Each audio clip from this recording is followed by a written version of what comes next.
You want to actualize destiny? Thank God for discovery. Thank God for the determination, the willingness to press in spite of. But you need knowledge. It is that which God takes out of the pages and applies, furnishes upon your heart that is yours. Faith is very personal. So the way Jesus killed the devil was not to fight, it was to die. That was when we knew that the greatest strength on earth is self-denial. From today, anyone who plots evil against you, whether you are asleep or awake, shakos ketebata.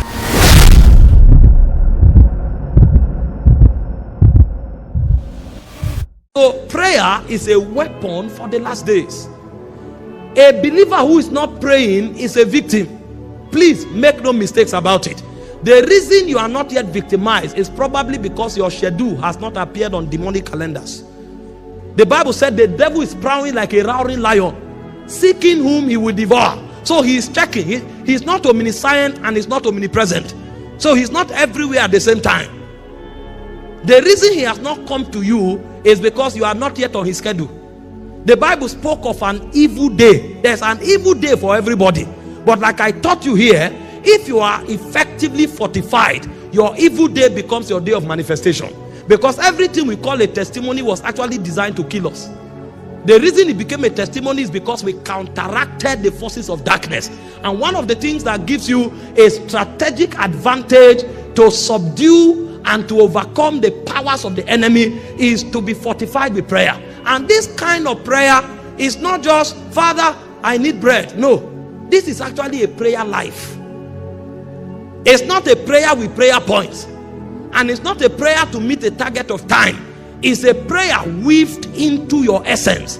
In Luke 18 verse 1, it said, men ought always to pray and not to faint. Three things of vital note. Number one, you ought to. That means it's a requirement. Number two is always. And number three is fainting. If you don't pray, you faint.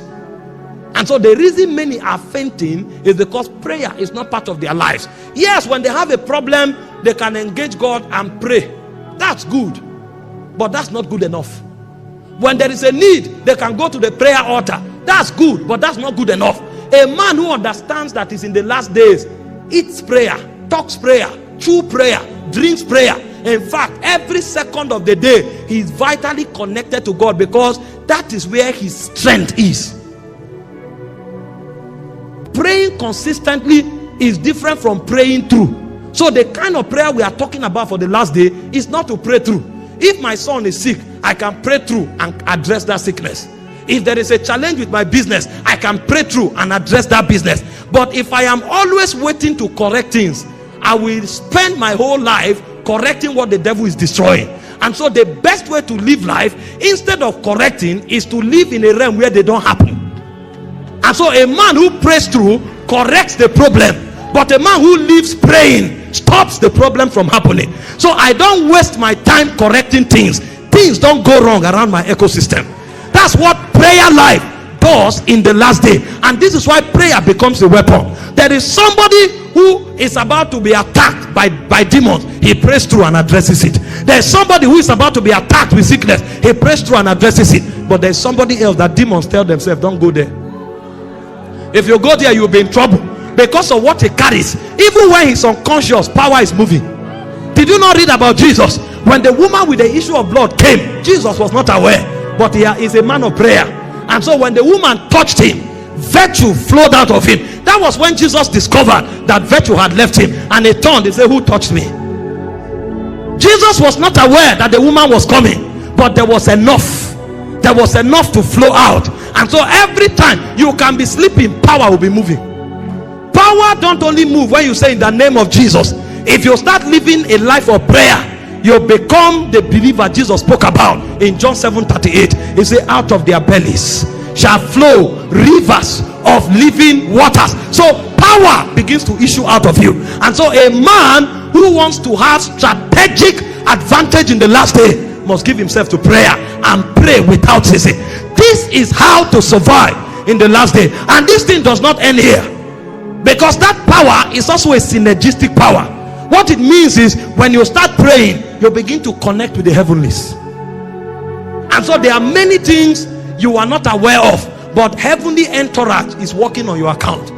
Did you not read about Daniel? After he fasted and prayed for 21 days, the Bible said Gabriel appeared to him and he said, I was made to fly swiftly, to come and give you skill and understanding. And so the prayer Daniel was praying, even though he was not aware, was mobilizing something in the heavens. And so Revelation chapter 5 verse 8, it said the prayers of the saints, they ascend to heaven as odors, and they are stored in golden vials. And so when a man is praying, he's creating a spiritual account in the heavens. That's why things cannot happen to that man. That man may be on his way going to school, and God is telling him, go and invest in gold.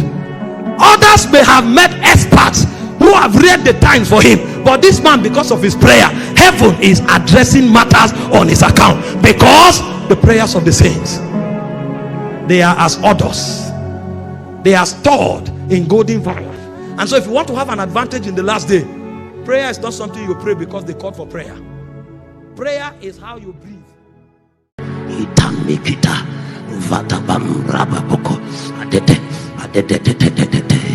I will not end like this. No.